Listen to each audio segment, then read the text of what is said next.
இலங்கை தமிழரசு கட்சியின் பதில் தலைவர் சி.வி.கே. சிவஞானத்தின் இல்லத்தில் இந்த கலந்துரையாடல் நடைபெற்றது.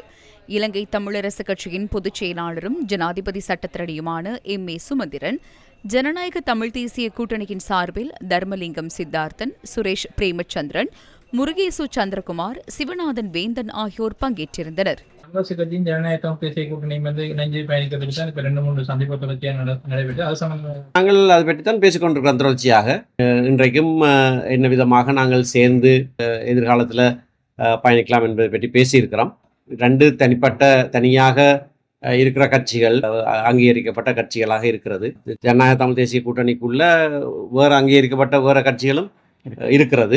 ஆகவே சேர்ந்து செயற்படுகிற போது அப்படியான கட்டமைப்பிலே நாங்கள் செயற்படலாம் என்பதை குறித்து நாங்கள் தொடர்ச்சியாக பேச்சுவார்த்தை நடத்தி கொண்டுதான் இருக்கோம். நாட்டின் ஜனத்தொகையிலே குறைந்தது 25% பிரதிநிதித்துவப்படுத்துகிறவர்கள் ஒன்று சேர்ந்த ஒரு விஷயத்தை சொல்லுகிறார்கள் என்று சொன்னால் அதற்கு வலு கூடுதலாக இருக்கும்.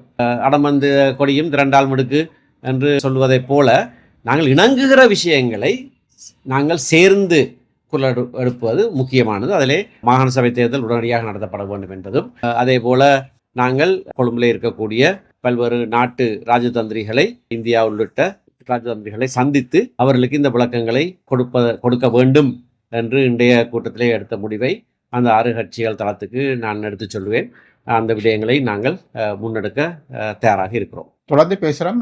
எதிர்காலத்தில் நாங்கள் அந்த விடயங்கள் தொடர்பாக பல்வேறுபட்ட பிரச்சனைகள் வரும். ஆனாலும் நாங்கள் அதை பேசி முக்கியமாக தமிழ் மக்களினுடைய உரிமைகள் நலன்களை காப்பாற்றுவதற்கு நாங்கள் எவ்வளவு தூரம் உள்நாட்டிலும் வெளிநாட்டிலும் கூட்டாக சேர்ந்து செயற்பட வேணும், அதனுடைய தேவைகளை பற்றி எங்கள் எல்லோருக்கும் ஒரு புரிதல் ஏற்படக்கூடிய வகையில் எங்களுக்குடைய கலந்துரையாடல்கள் நடைபெறுகிறது.